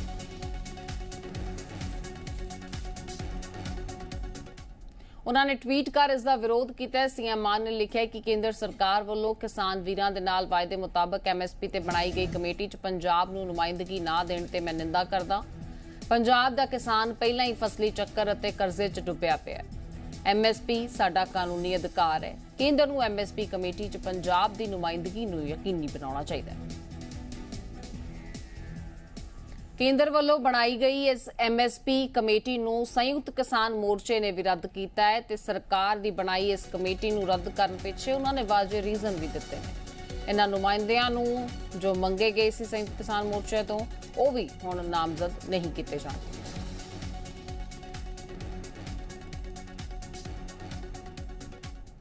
ਸੋ ਸੰਯੁਕਤ ਕਿਸਾਨ ਮੋਰਚੇ ਨੇ ਕੇਂਦਰ ਵੱਲੋਂ ਬਣਾਈ ਗਈ ਐਮਐਸਪੀ ਕਮੇਟੀ 'ਚ ਸ਼ਮੂਲੀਅਤ ਤੋਂ ਸਾਫ਼ ਇਨਕਾਰ ਕਰ ਦਿੱਤਾ ਹੈ। ਦੂਜੇ ਪਾਸੇ ਕੇਂਦਰ ਸਰਕਾਰ ਵੱਲੋਂ ਐਮਐਸਪੀ ਉੱਪਰ ਬਣਾਈ ਗਈ ਇਸ ਕਮੇਟੀ ਤੇ ਵੀ ਸਿਆਸਤ ਭਖਦੀ ਨਜ਼ਰ ਆ ਰਹੀ ਹੈ, ਕਿਉਂਕਿ ਸਿਆਸੀ ਧਿਰਾਂ ਵੀ ਇਸ ਮੁੱਦੇ ਨੂੰ ਖੂਬ ਪੁਖਾ ਰਹੀਆਂ ਨੇ।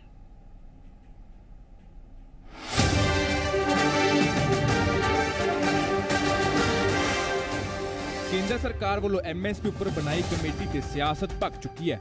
ਜਿੱਥੇ ਇੱਕ ਪਾਸੇ ਸੰਯੁਕਤ ਕਿਸਾਨ ਮੋਰਚਾ ਨੇ ਸਰਕਾਰ ਦੀ ਕਮੇਟੀ ਨੂੰ ਨਕਾਰ ਦਿੱਤਾ ਹੈ, ਤਾਂ ਉੱਥੇ ਹੀ ਸਿਆਸੀ ਧਿਰਾਂ ਨੇ ਵੀ ਕੇਂਦਰ ਖਿਲਾਫ ਮੋਰਚਾ ਖੋਲ ਦਿੱਤਾ ਹੈ। ਪੰਜਾਬ ਤੋਂ ਰਾਜ ਸਭਾ ਸਾਂਸਦ ਰਾਘਵ ਚੱਡਾ ਨੇ ਇਸ ਮੁੱਦੇ ਤੇ ਕੰਮ ਰੋਕੂ ਮਤਾ ਲਿਆਂਦਾ ਹੈ। ਉਹਨਾਂ ਨੇ ਇਸ ਕਮੇਟੀ ਵਿੱਚ ਪੰਜਾਬ ਦੀ ਕੋਈ ਨੁਮਾਇੰਦਗੀ ਨਾ ਹੋਣ ਉੱਪਰ ਵੱਡੇ ਸਵਾਲ ਚੁੱਕੇ ਹਨ। ਦੁੱਖ ਦੀ ਗੱਲ ਇਹ ਹੈ ਕਿ ਜਿਹੜੀ ਕਮੇਟੀ ਅੱਜ ਬਣਾਈ ਗਈ ਉਸ ਕਮੇਟੀ ਚੋਂ ਪੰਜਾਬ ਨੂੰ ਬਾਹਰ ਰੱਖਿਆ ਗਿਆ। ਕਮੇਟੀ ਦੇ ਵਿੱਚ ਜਿਹੜੇ ਮੈਂਬਰਸ ਨੂੰ ਬੰਦਿਆਂ ਨੂੰ ਸ਼ਾਮਿਲ ਕੀਤਾ ਗਿਆ ਹੈ ਉਹ ਜਾਂ ਤੋਂ ਬੀਜੇਪੀ ਦੇ ਮੈਂਬਰ ਹੈ ਜਾਂ ਫਿਰ ਕਾਲੇ ਕਾਨੂੰਨਾਂ ਦੇ ਸਪੋਰਟਰ। ਕਿਆ ਇਹੋ ਜਿਹੇ ਲੋਕਾਂ ਤੋਂ ਕਿਸਾਨਾਂ ਦੇ ਭਲੇ ਦੀ ਉਮੀਦ ਕੀਤੀ ਜਾ ਸਕਦੀ ਹੈ? ਮੈਂ ਪੰਜਾਬ ਦਾ ਰਾਜ ਸਭਾ ਮੈਂਬਰ ਹੋਣ ਦੇ ਨਾਤੇ ਅੱਜ ਇਸ ਮੁੱਦੇ ਨੂੰ ਪਾਰਲੀਮੈਂਟ ਦੇ ਵਿੱਚ ਚੱਕਣ ਜਾ ਰਹੇ ਹਾਂ। ਨਾਲ ਦੇ ਨਾਲ ਇੱਕ ਸਸਪੈਂਸ਼ਨ ਨੋਟਿਸ ਫਾਈਲ ਕੀਤਾ ਹੈ ਤੇ ਕੇਂਦਰ ਸਰਕਾਰ ਦੇ ਇਸ ਫੈਸਲੇ ਦਾ ਵਿਰੋਧ ਕਰਾਂਗੇ। ਉੱਥੇ ਹੀ ਸੰਯੁਕਤ ਕਿਸਾਨ ਮੋਰਚੇ ਨੂੰ ਵੀ ਕੇਂਦਰ ਵੱਲੋਂ ਬਣਾਈ ਐਮਐਸਪੀ ਕਮੇਟੀ ਤੇ ਇਤਰਾਜ਼ ਹੈ। ਕਿਸਾਨਾਂ ਨੇ ਕੁਝ ਤੱਥਾਂ ਨੂੰ ਸਾਹਮਣੇ ਰੱਖਦਿਆਂ ਆਪਣਾ ਇਤਰਾਜ਼ ਜ਼ਾਹਿਰ ਕੀਤਾ ਹੈ। ਕਿਸਾਨਾਂ ਨੇ ਇਤਰਾਜ਼ ਉੱਪਰ ਨਜ਼ਰ ਮਾਰੀ ਹੈ ਤਾਂ ਉਹਨਾਂ ਨੂੰ ਵੱਡੀ ਇਤਰਾਜ਼ ਹੈ ਕਿ ਖੇਤੀ ਕਾਨੂੰਨਾਂ ਦੀ ਵਕਾਲਤ ਕਰਨ ਵਾਲੇ ਕਮੇਟੀ 'ਚ ਸ਼ਾਮਲ ਕੀਤੇ ਗਏ ਹਨ। ਕਮੇਟੀ ਦੇ ਚੇਅਰਮੈਨ ਸਾਬਕਾ ਖੇਤੀਬਾੜੀ ਸਕੱਤਰ ਸੰਜੇ ਅਗਰਵਾਲ ਨੇ ਖੇਤੀ ਕਾਨੂੰਨ ਬਣਾਏ ਤਾਂ ਅੰਤ ਤੱਕ ਵਕਾਲਤ ਕੀਤੀ ਸੀ। ਨੀਤੀ ਆਯੋਗ ਦੇ ਮੈਂਬਰ ਰਮੇਸ਼ ਚੰਦ ਤੋਂ ਵੀ ਐਸਕੇਐਮ ਨੂੰ ਇਤਰਾਜ਼ ਹੈ। ਰਮੇਸ਼ ਚੰਦ ਨੇ ਤਿੰਨਾਂ ਖੇਤੀ ਕਾਨੂੰਨਾਂ ਦਾ ਖਰੜਾ ਤਿਆਰ ਕੀਤਾ ਸੀ। ਕਿਸਾਨ ਆਗੂਆਂ ਦੇ ਨਾਂ ਤੇ ਸਰਕਾਰ ਵੱਲੋਂ ਖੇਤੀ ਕਾਨੂੰਨਾਂ ਦੀ ਵਕਾਲਤ ਕਰਨ ਵਾਲਿਆਂ ਨੂੰ ਰੱਖਣ ਤੇ ਇਤਰਾਜ਼ ਹੈ। ਸਾਰੇ ਲੋਕਾਂ ਦਾ ਸਿੱਧੇ ਤੌਰ ਤੇ ਭਾਜਪਾ ਜਾਂ ਆਰਐਸਐਸ ਨਾਲ ਜੁੜੇ ਹੋਣ ਦਾ ਇਲਜ਼ਾਮ ਹੈ। ਕਮੇਟੀ ਦੇ ਏਜੰਡੇ ਵਿੱਚ ਐਮਐਸਪੀ ਉੱਤੇ ਕਾਨੂੰਨ ਬਣਾਉਣ ਦਾ ਕੋਈ ਜ਼ਿਕਰ ਨਹੀਂ ਹੋਣ ਤੇ ਇਤਰਾਜ਼ ਕਿਸਾਨਾਂ ਨੇ ਪ੍ਰਗਟਾਇਆ ਸੀ। ਉਹਦੇ ਵਿੱਚ ਜਿਹੜੇ ਸੰਜੇ ਅਗਰਵਾਲ ਜੀ ਚੇਅਰਮੈਨ ਜਾਂ ਜਿਹੜੇ ਪਹਿਲੋਂ ਨੀਤੀ ਆਯੋਗ ਦੇ ਮੈਂਬਰ ਵੀ ਆ, ਰਮੇਸ਼ ਚੰਦ ਦੀ ਵੀ ਉਸ ਕਮੇਟੀ ਦੇ ਮੈਂਬਰ ਨੇ ਤੇ ਹੋਰ ਵੀ ਅਸੀਂ ਨਾਂ ਪੜ੍ਹੇ ਨੇ। ਇਹ ਸਾਰੇ ਬੰਦੇ ਜਿਹੜੇ 3 ਖੇਤੀ ਦੇ ਕਾਲੇ ਕਾਨੂੰਨ ਲਿਆਂਦੇ ਸੀ ਉਹਦੇ ਹਮਾਇਤੀ ਰਹੇ ਨੇ। ਔਰ ਇਹਨਾਂ ਕੋਲੇ ਅਸੀਂ ਕਿਸਾਨਾਂ ਦੀ ਐਮਐਸਪੀ ਗਰੰਟੀ ਕਾਨੂੰਨ ਬਣਾਉਣ ਤੇ ਕੋਈ ਆਸ ਨਹੀਂ ਕਰ ਸਕਦੇ। ਅਸਲ ਵਿੱਚ ਇਹ ਐਮਐਸਪੀ ਗਰੰਟੀ ਕਾਨੂੰਨ ਬਣਾਉਣ ਦੇ ਨਾਂ ਤੇ ਕਿਸਾਨਾਂ ਦੇ ਅੱਖਾਂ ਵਿੱਚ ਘੱਟਾ ਪਾ ਦਿੱਤਾ ਵਾ। ਜੇ ਕੋਈ ਵੀ ਲੀਡਰ ਇਸ ਐਮਐਸਪੀ ਕਮੇਟੀ ਦਾ ਹਿੱਸਾ ਬਣਿਆ, ਇਹਦਾ ਫੈਸਲਾ ਸਾਡੇ ਦੇਸ਼ ਦੇ ਕਿਸਾਨਾਂ ਮਜ਼ਦੂਰਾਂ ਦੇ ਉਲਟ ਆਉਣਾ ਤੇ ਫਿਰ ਆਮ ਲੋਕਾਂ ਦੇ ਵਿੱਚੋਂ ਕਿਸਾਨਾਂ ਆਗੂਆਂ ਦਾ ਭਰੋਸਾ ਖਤਮ ਹੋਊਗਾ। ਹਾਲਾਂਕਿ ਖੇਤੀਬਾੜੀ ਮੰਤਰੀ ਨਰਿੰਦਰ ਤੋਮਰ ਨੇ ਕਿਸਾਨ ਜਥੇਬੰਦੀਆਂ ਨੂੰ ਕਿਹਾ ਕਿ ਬਾਹਰੀ ਵਿਰੋਧੀ ਦੀ ਥਾਂ ਆਪਣੇ ਨੁਮਾਇੰਦਿਆਂ ਕਮੇਟੀ ਵਿੱਚ ਭੇਜੋ ਅਤੇ ਅੰਦਰ ਆ ਕੇ ਆਪਣਾ ਪੱਖ ਰੱਖੋ। कुल मिला के जब आंदोलन समाप्त हुआ, आंदोलन के जो नेता थे उनसे जो बात हुई है उसका पालन किया गया है। संयुक्त किसान मोर्चा से हम लोगों ने कई बार हमारे अधिकारियों ने चर्चा की कि वो 3 नाम सुझाएं, उन्होंने नाम नहीं दिए। तो आज भी कमेटी में आप देखेंगे कि वो स्थान रिक्त छोड़ा गया है। सरकार की तरफ से पूरी तरह पारदर्शिता है और जो कहा गया है उस दिशा में सरकार आगे बढ़ रही है। मुझे लगता है कि जो बात है किसी के मन में, वो जब कमेटी में आए तो कहें, फोरम खुला हुआ है। ਕਾਬਿਲ ਗੌਰ ਹੈ ਕਿ ਕਿਸਾਨ ਅੰਦੋਲਨ ਦੌਰਾਨ ਐਮਐਸਪੀ ਤੇ ਕਾਨੂੰਨ ਕਿਸਾਨਾਂ ਦੀ ਮੁੱਖ ਮੰਗ ਸੀ। ਸਮਝੌਤੇ ਵਿੱਚ ਸਰਕਾਰ ਨੇ ਕਮੇਟੀ ਬਣਾਉਣ ਦਾ ਭਰੋਸਾ ਦਿੱਤਾ ਸੀ। ਹੁਣ ਕਮੇਟੀ ਬਣੀ ਹੈ, ਪਰ ਕਮੇਟੀ ਵਿੱਚ ਸ਼ਾਮਲ ਬਹੁਤੇ ਮੈਂਬਰਾਂ ਨੂੰ ਲੈ ਕੇ ਐਸਕੇਐਮ ਨੇ ਆਪਣੀ ਬੇਭਰੋਸਗੀ ਜ਼ਾਹਿਰ ਕੀਤੀ ਹੈ। ਨਿਊਜ਼ ਡੈਸਕ ਰਿਪੋਰਟ, ਜ਼ੀ ਮੀਡੀਆ। ਤੇ ਟਰਾਂਸਪੋਰਟ ਮੰਤਰੀ ਲਾਲਜੀਤ ਭੁੱਲਰ ਅੱਜ ਸਰਕਾਰੀ ਵੋਲਵੋ ਬੱਸਾਂ ਦਾ ਜਾਇਜ਼ਾ ਲੈਣਗੇ ਤੇ ਇਸੇ ਕਰਕੇ ਉਹਨਾਂ ਨੇ ਜਲੰਧਰ ਤੋਂ ਦਿੱਲੀ 에ਅਰਪੋਰਟ ਤੱਕ ਦੀ ਟਿਕਟ ਵੀ ਕਟਵਾਈ ਹੈ। ਉਹਨਾਂ ਨੇ ਕਿਹਾ ਕਿ ਸਰਕਾਰੀ ਬੱਸ 'ਚ ਸਫ਼ਰ ਕਰਨ ਦਾ ਮਤਲਬ ਹੈ ਕਿ ਉਹ ਸਵਾਰੀਆਂ ਦੇ ਸੁਝਾਅ ਲੈਣਗੇ। ਤੁਹਾਨੂੰ ਦੱਸ ਦਈਏ ਕਿ ਹਾਲ ਹੀ ਦੇ ਵਿੱਚ ਪੰਜਾਬ ਸਰਕਾਰ ਨੇ ਪੰਜਾਬ ਦੇ ਵੱਖ-ਵੱਖ ਸ਼ਹਿਰਾਂ ਤੇ ਜ਼ਿਲ੍ਹਿਆਂ 'ਚੋਂ ਦਿੱਲੀ 에ਅਰਪੋਰਟ ਤੱਕ ਦੀ ਇਹ ਵੋਲਵੋ ਬੱਸ ਸੇਵਾ ਸ਼ੁਰੂ ਕੀਤੀ ਹੈ, ਜਿਸ ਦਾ ਜਾਇਜ਼ਾ ਅੱਜ ਟਰਾਂਸਪੋਰਟ ਮੰਤਰੀ ਆਪ ਲੈਣਗੇ।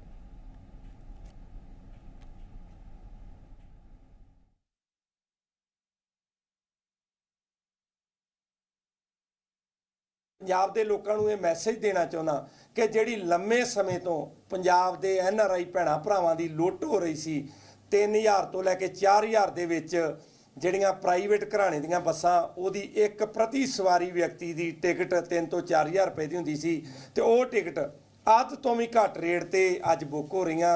1000 ਤੋਂ ਲੈ ਕੇ 1200 1250 ਤੱਕ ਦਿੱਲੀ 에ਅਰਪੋਰਟ ਦੀ ਟਿਕਟ ਦਾ ਰੇਟ ਆ। ਤੇ ਇਹ ਜਿਹੜੀ ਵੋਲਵੋ ਬੱਸਾਂ ਨੇ, ਇਹ ਇਕੱਲੀਆਂ ਸਰਕਾਰ ਦੀਆਂ ਨਹੀਂ, ਪੰਜਾਬ ਦੇ ਲੋਕਾਂ ਦੀਆਂ ਵੀ ਬੱਸਾਂ ਨੇ।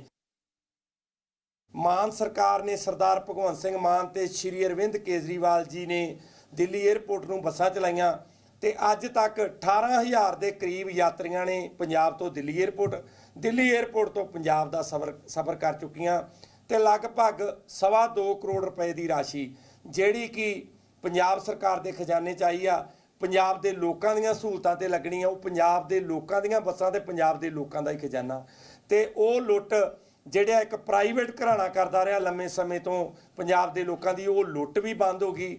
ਤੇ ਮੈਂ ਪੰਜਾਬ ਦੇ ਭੈਣਾਂ ਭਰਾਵਾਂ ਨੂੰ ਤੇ NRI ਵੀਰਾਂ ਭੈਣਾਂ ਨੂੰ ਬੇਨਤੀ ਕਰਦਾ ਕਿ ਜਿਹੜੀ ਇਹ ਵੋਲਵੋ ਬੱਸਾਂ ਚੱਲਦੀਆਂ, ਇਹਨਾਂ ਦੀ ਬੁਕਿੰਗ ਕਰਵਾ ਕੇ ਤੁਸੀਂ ਖੁਦ ਆਪਣੇ ਲੈਪਟਾਪ ਤੋਂ, ਆਪਣੇ ਮੋਬਾਈਲ ਤੋਂ ਆਨਲਾਈਨ ਬੁਕਿੰਗ ਕਰ ਸਕਦੇ ਜੀ।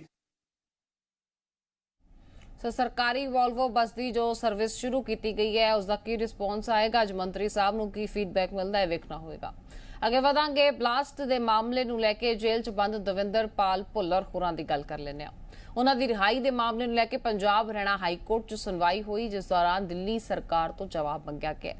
ਇਸ ਸੰਬੰਧੀ ਪੰਜਾਬ ਸਰਕਾਰ ਆਪਣਾ ਜਵਾਬ ਪਹਿਲਾਂ ਹੀ ਦਾਖਲ ਕਰ ਚੁੱਕੀ ਹੈ। ਹੁਣ ਦਰਕਾਰ ਦਿੱਲੀ ਸਰਕਾਰ ਦੇ ਜਵਾਬ ਦੀ ਹੋਏਗੀ।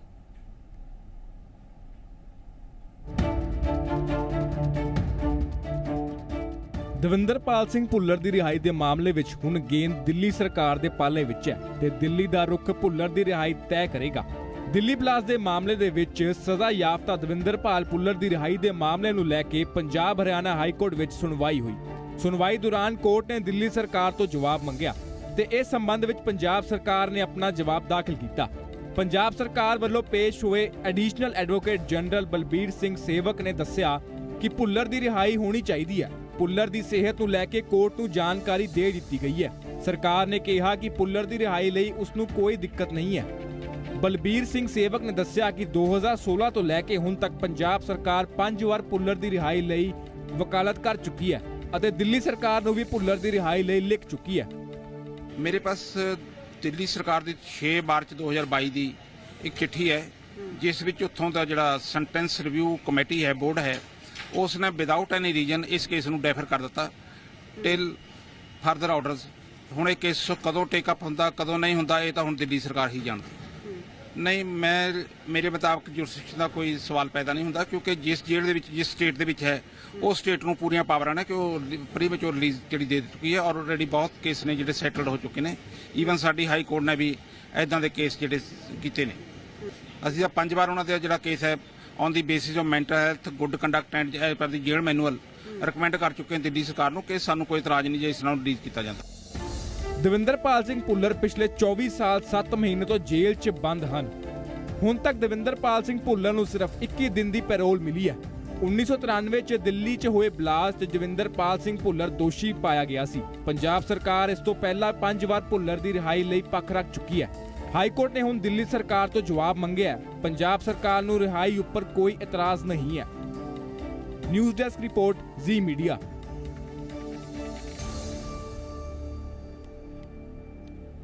ਅਸਲ 'ਚ ਤਾਂ ਹੁਣ ਭੁੱਲਰ ਦੀ ਰਿਹਾਈ ਦੀ ਆਸ ਦਿੱਲੀ ਸਰਕਾਰ ਤੇ ਟਿਕੀ ਹੈ। ਕੋਰਟ 'ਚ ਦਿੱਲੀ ਸਰਕਾਰ ਨੇ ਆਪਣਾ ਪੱਖ ਰੱਖਣਾ ਹੈ। ਇੱਕ ਕੇਸ ਦਾ ਪੂਰਾ ਦਾਰੋਮਦਾਰ ਉਸੇ ਤੇ ਹੈ। ਪੰਜਾਬ ਸਰਕਾਰ ਵੱਲੋਂ ਪੇਸ਼ ਹੋਏ additional advocate general Balbir Singh ਸੇਵਕ ਦੇ ਨਾਲ ਖਾਸ ਗੱਲਬਾਤ ਕੀਤੀ। ਇਸ ਕੇਸ ਦੀ ਬਰੀਕੀਆਂ ਸਮਝੀਆਂ ਸਾਡੇ ਸਹਿਯੋਗੀ ਨੀਤਿਕਾ ਮਹੇਸ਼ਵਰੀ ਨੇ। ਸੁਣਦੇ ਹਾਂ।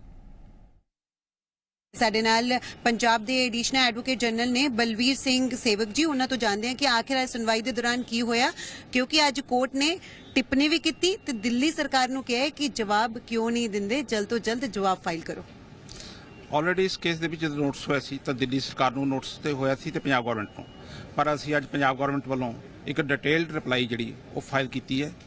ਉਸ ਵਿੱਚ ਦੱਸਿਆ ਗਿਆ ਕਿ ਅਸੀਂ ਕਦੋਂ ਇਹਨਾਂ ਦਾ ਕੇਸ ਪ੍ਰੀਮੈਚੁਰ ਰਿਲੀਜ਼ ਦੇ ਪੰਜਾਬ ਗਵਰਨਮੈਂਟ ਨੂੰ ਰਿਕਮੈਂਡ ਕੀਤਾ। 2016 ਤੋਂ ਲੈ ਕੇ ਹੁਣ ਤੱਕ ਅਸੀਂ 5 ਵਾਰ ਇਸ ਕੇਸ ਨੂੰ ਰਿਕਮੈਂਡ ਕਰ ਚੁੱਕੇ ਹਾਂ ਕਿ ਇਸ ਨੂੰ ਰਿਲੀਜ਼ ਕਰ ਦੇਣਾ ਚਾਹੀਦਾ on the ground of mental health. Sir, ਕਿਵੇਂ ਦੀ ਉਹਨਾਂ ਦੀ ਹੈਲਥ ਹੈ ਤੇ ਕਦੋਂ ਪੰਜਾਬ ਸਰਕਾਰ ਜਿਹੜੀ ਹੈ ਅਪੀਲ ਕਰ ਚੁੱਕੀ ਹੈ ਤੇ ਕੀ ਕਾਰਨ ਹੈ ਕਿ ਹਾਲੇ ਤੱਕ ਫੈਸਲਾ ਜਿਹੜਾ ਹੈ ਉਹ ਦਿੱਲੀ ਸਰਕਾਰ ਨੇ ਨਹੀਂ ਲਿਆ? ਜਦੋਂ ਤੋਂ ਦਵਿੰਦਰਪਾਲ ਭੁੱਲਰ ਨੂੰ ਪੰਜਾਬ ਵਿੱਚ ਸ਼ਿਫਟ ਕੀਤਾ ਉਦੋਂ ਤੋਂ ਹੀ ਉਹ ਮੈਂਟਲ ਹਸਪੀਟਲ ਅੰਮ੍ਰਿਤਸਰ ਵਿੱਚ ਦਾਖਲ ਨੇ ਤੇ ਉਹਨਾਂ ਦੀ ਰੈਗੂਲਰਲੀ ਕੰਟੀਨਿਊਸਲੀ ਉਹਨਾਂ ਦਾ ਟ੍ਰੀਟਮੈਂਟ ਚੱਲਦਾ ਹੈ। ਹੁਣ ਤੱਕ ਉਹ ਇਸ ਕੇਸ ਦੇ ਵਿੱਚ 24 ਸਾਲ 7 ਮਹੀਨੇ ਤੇ 25 ਦਿਨ ਜਿਹੜੀ ਸਜ਼ਾ ਭੁਗਤ ਚੁੱਕੇ ਨੇ। ਹਾਲੇ ਵੀ ਉਹਨਾਂ ਦਾ ਮੈਂਟਲ ਜਿਹੜਾ ਤਵੱਜੇ ਨਾਲ ਉਹ ਠੀਕ ਨਹੀਂ ਹੈ ਔਰ ਅਸੀਂ ਹਰ ਵਾਰ ਪੰਜਾਬ ਗਵਰਨਮੈਂਟ ਨੇ ਉਹਨਾਂ ਦੀ ਮੈਂਟਲ ਹੈਲਥ, ਉਹਨਾਂ ਦਾ ਕੰਡਕਟ ਦੀ ਰਿਪੋਰਟਾਂ ਜਿਹੜੀਆਂ ਦਿੱਲੀ ਸਰਕਾਰ ਨੂੰ ਭੇਜਦੇ ਰਹੇ ਹਾਂ, ਪਰ ਕੇਸ ਹਾਲੇ ਤੱਕ ਉਹਨਾਂ ਦਾ ਕੰਸੀਡਰ ਨਹੀਂ ਕੀਤਾ ਗਿਆ ਦਿੱਲੀ ਸਰਕਾਰ ਵੱਲੋਂ। ਕੁਝ ਜਵਾਬ ਦਿੱਲੀ ਸਰਕਾਰ ਨੇ ਹੁਣ ਤੱਕ ਦਿੱਤਾ ਹੈ ਜਾਂ ਫਿਰ ਔਰਲੀ ਕੁਝ ਦੱਸਿਆ ਗਿਆ ਹੋਵੇ ਉਹਨਾਂ ਵੱਲੋਂ ਕਿ ਕਿਉਂ ਹੁਣ ਤੱਕ ਉਹਨਾਂ ਦਾ ਜਿਹੜੀ ਅਪੀਲ ਹੈ ਉਸ ਨੂੰ ਟੇਕ ਅਪ ਨਹੀਂ ਕੀਤਾ ਗਿਆ, ਉਸ ਤੇ ਫੈਸਲਾ ਨਹੀਂ ਲਿਆ ਗਿਆ? ਮੇਰੇ ਪਾਸ ਦਿੱਲੀ ਸਰਕਾਰ ਦੀ 6 ਮਾਰਚ 2022 ਦੀ ਇੱਕ ਚਿੱਠੀ ਹੈ ਜਿਸ ਵਿੱਚ ਉੱਥੋਂ ਦਾ ਜਿਹੜਾ ਸੈਂਟੈਂਸ ਰਿਵਿਊ ਕਮੇਟੀ ਹੈ, ਬੋਰਡ ਹੈ, ਉਸ ਨੇ ਵਿਦਆਊਟ ਐਨੀ ਰੀਜ਼ਨ ਇਸ ਕੇਸ ਨੂੰ ਡੈਫਰ ਕਰ ਦਿੱਤਾ ਟਿਲ ਫਰਦਰ ਆਰਡਰਸ। ਹੁਣ ਇਹ ਕੇਸ ਕਦੋਂ ਟੇਕ ਅਪ ਹੁੰਦਾ ਕਦੋਂ ਨਹੀਂ ਹੁੰਦਾ ਇਹ ਤਾਂ ਹੁਣ ਦਿੱਲੀ ਸਰਕਾਰ ਹੀ ਜਾਣਦੀ। ਬਿਲਕੁਲ। ਅੱਛਾ ਸਰ, ਜੁਰੀਡਿਕਸ਼ਨ ਦਾ ਕੋਈ ਪ੍ਰੋਬਲਮ ਹੋ ਸਕਦਾ ਹੈ ਕਿਉਂਕਿ ਦਿੱਲੀ ਦੇ ਵਿੱਚ ਜਿਹੜਾ ਹੈ ਬਲਾਸਟ ਹੋਇਆ ਤੇ ਅੰਮ੍ਰਿਤਸਰ ਜੇਲ੍ਹ ਦੇ ਵਿੱਚ ਬੰਦ ਨੇ ਪ੍ਰੋਫੈਸਰ ਦਵਿੰਦਰਪਾਲ ਭੁੱਲਰ? ਨਹੀਂ, ਮੇਰੇ ਮੁਤਾਬਕ ਜੁਰਿਸਡਿਕਸ਼ਨ ਦਾ ਕੋਈ ਸਵਾਲ ਪੈਦਾ ਨਹੀਂ ਹੁੰਦਾ ਕਿਉਂਕਿ ਜਿਸ ਜੇਲ੍ਹ ਦੇ ਵਿੱਚ ਜਿਸ ਸਟੇਟ ਦੇ ਵਿੱਚ ਹੈ ਉਹ ਸਟੇਟ ਨੂੰ ਪੂਰੀਆਂ ਪਾਵਰਾਂ ਨੇ ਕਿ ਉਹ ਪ੍ਰੀਮੈਚੁਰ ਰਿਲੀਜ਼ ਜਿਹੜੀ ਦੇ ਚੁੱਕੀ ਹੈ ਔਰ ਆਲਰੇਡੀ ਬਹੁਤ ਕੇਸ ਨੇ ਜਿਹੜੇ ਸੈਟਲਡ ਹੋ ਚੁੱਕੇ ਨੇ।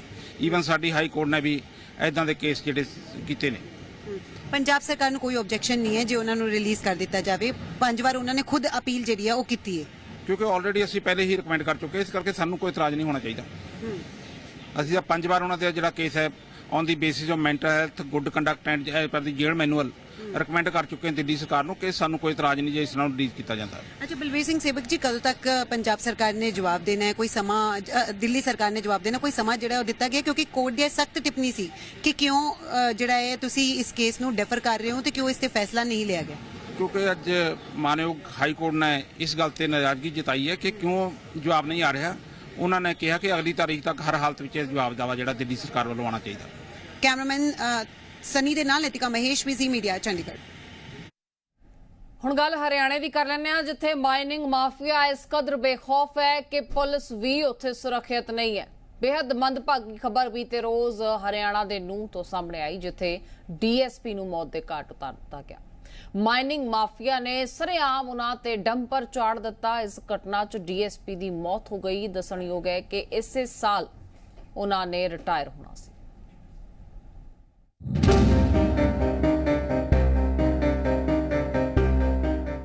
ਕੀ ਹਰਿਆਣਾ ਵਿੱਚ ਬੇਖੌਫ ਨਾਜਾਇਜ਼ ਮਾਈਨਿੰਗ ਮਾਫੀਆ ਸਾਹਮਣੇ ਪੁਲਿਸ ਲਾਚਾਰ ਹੈ? ਇੱਕ ਜਾਬਾਜ਼ ਪੁਲਿਸ ਅਫਸਰ ਨੂੰ ਮਾਫੀਆ ਖਿਲਾਫ ਕਾਰਵਾਈ ਦਾ ਖਾਮਿਆਜ਼ਾ ਆਪਣੀ ਜਾਨ ਗਵਾ ਕੇ ਚੁਕਾਉਣਾ ਪਿਆ। ਅਸਲ ਵਿੱਚ ਹਰਿਆਣਾ ਦੇ ਜ਼ਿਲ੍ਹਾ ਨੂਹ ਵਿੱਚ ਮੰਗਲਵਾਰ ਨੂੰ ਨਾਜਾਇਜ਼ ਮਾਈਨਿੰਗ ਦੀ ਭਿਣਕ ਲੱਗਣ ਤੇ ਡੀਐਸਪੀ ਸੁਰਿੰਦਰ ਸਿੰਘ ਰੇਡ ਕਰਨ ਗਏ ਸਨ, ਪਰ ਉਹਨਾਂ ਉੱਪਰ ਮਾਈਨਿੰਗ ਮਾਫੀਆ ਦੇ ਕਰਿੰਦਿਆਂ ਨੇ ਸ਼ਰੇਆਮ ਡੰਪਰ ਚੜਾ ਦਿੱਤਾ। ਡੀਐਸਪੀ ਦੀ ਮੌਕੇ ਤੇ ਹੀ ਮੌਤ ਹੋ ਗਈ। नूंह जिले के उसी इलाके में मैं इस वक्त मौजूद हूँ जहाँ डीएसपी की हत्या कर दी गई खनन माफियाओं की तरफ से, क्योंकि जो डीएसपी सुरेंद्र कुमार थे वो लगातार इनको ये जानकारी मिल रही थी कि इस इलाके में अवैध खनन हो रहा है। और उसके बाद सुबह करीब 11:30 बजे जब वो अपनी टीम के साथ यहाँ पहुँचे तो जो खनन माफिया हैं वो यहाँ से ट्रक भरकर इन पत्थरों को लेकर जा रहे थे। उन्हें रोकने की कोशिश की तो यहाँ से उन्होंने इन पत्थरों को ट्रक से खिलाना शुरू कर दिया और सुरेंद्र कुमार बिश्नोई के ऊपर उन्होंने ट्रक चढ़ा दिया और उनकी हत्या कर दी। डीएसपी ਦੇ ਕਤਲ ਦੀ ਜਾਣਕਾਰੀ ਮਿਲਦਿਆਂ ਹੀ ਪੁਲਿਸ ਹਰਕਤ ਵਿੱਚ ਆਈ। ਮੁਲਜ਼ਮਾਂ ਦੀ ਗ੍ਰਿਫਤਾਰੀ ਲਈ ਥਾਂ-ਥਾਂ ਛਾਪੇਮਾਰੀ ਜਾਰੀ है। ये 12:10 पर ये घटना हुआ था। शायद डीएसपी साहब को ये सूचना मिला यहाँ इलीगल माइनिंग हो रही, फिर वो अचानक चेकिंग के लिए आया, फिर उनको गाड़ी यहाँ रोक कर वो चले गया वो गाड़ी देखने के लिए। और इसका टाइम में पीछे से एक डंपर आया, डंपर आकर अनलोडिंग करता हुआ इसको टक्कर मारता हुआ आगे निकल गया। उधर इस मामले उपर सियासी पारा भी चढ़न लगा है। सत्ता ते काबिज बीजेपी का दावा है कि मुलजमां नूं सख्त सजा मिलेगी, पर कांग्रेस समेत होर सियासी धिरां सवाल खड़े कर रही ने कि आखिर किस दी शय उपर नाजायज माइनिंग दी एक खेड चल रही है। हमारी सांत्वना है उनके परिवार के साथ भी, और हम वीर सैनिकों को हमेशा ऐसे मामलों में सबका मनोबल बढ़ाने के लिए भी अपने आप को भी प्रस्तुत करना चाहिए और उस परिवार की भी जिसकी क्षति हुई है उसके साथ भी खड़े हैं। डीजीपी साहब से मैंने बात की है तो हमारी जो अलग अलग योजनाएं हैं उन योजनाओं में एक योजना तो पुलिस की अपनी योजना है जिसके अंतर्गत हम सरकार की ओर से उसको कुछ मॉनिटरी कुछ योगदान करते हैं उनके परिवार के लिए। एक योगदान हमारे HDFC बैंक ने दिया हुआ है कि अगर सैलरी का अकाउंट उनके बैंक के अकाउंट में होगा तो उनको मिलेगा।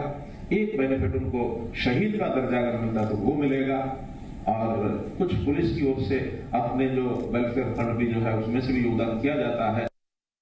बिल्कुल सख्त कार्रवाई करने के मैंने आदेश जारी कर दिए हैं, चाहे जितनी भी पुलिस लगानी पड़े, जितनी भी फोर्स बुलानी पड़े, आसपास के जिलों की बुलानी पड़े, हम पूरी कार्रवाई करेंगे और किसी को भी हम बख्शेंगे नहीं।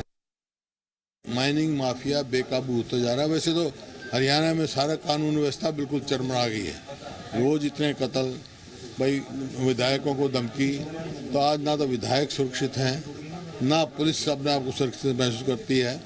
और जब तक अगर यही सुरक्षित नहीं है तो आम आदमी कैसे सुरक्षित होगा। आम आदमियों का विश्वास उठता जा रहा है, तो सरकार को तुरंत ऐसे कदम उठाने चाहिए ताकि आम आदमी में विश्वास कायम हो और कानून व्यवस्था चुस्त दुरुस्त। बेशक सरकार हुण सख्त कार्रवाई दे दावे कर रही है ते पुलिस एक्शन विच आई है, पर नाजायज माइनिंग दा कारोबार लख सख्ती दे बावजूद भी जारी है। ये माफिया कितना बेखौफ है कि उन्हां नूं पुलिस दा भी कोई डर नहीं। News desk report C media. खबरां दा जारी रहेगा, ब्रेक दे उस पार।